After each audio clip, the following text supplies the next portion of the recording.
ஆண்டுக்கு ஒரு முறையாவது தமிழ்நாட்டுக்கு குழந்தைகளோடு வாருங்கள் என அமெரிக்காவின் சிகாகோவில் தமிழ் கூட்டமைப்பு மற்றும் தமிழ்ச் சங்கங்களின் சார்பில் அமெரிக்க வாழ் தமிழர்களுக்கு முதலமைச்சர் மு.க. ஸ்டாலின் அழைப்பு விடுத்துள்ளார். ஆகஸ்ட் 27 அமெரிக்கா சென்ற நம்முடைய மாண்புமிகு தமிழக முதலமைச்சர் மு.க. ஸ்டாலின் அவர்கள் தொழில் முனைவோரை ஈர்ப்பதற்காக அங்கே சென்றிருக்கிறார் என்பது அனைவருக்கும் தெரியும். அதில் தான் இது ஒரு சில விஷயங்களில் பங்கேற்கிறார். போயிருக்கும்போது தான் அமெரிக்காவில் உள்ள சிகாகோ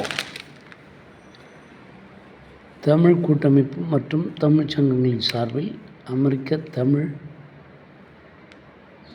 தமிழர்கள்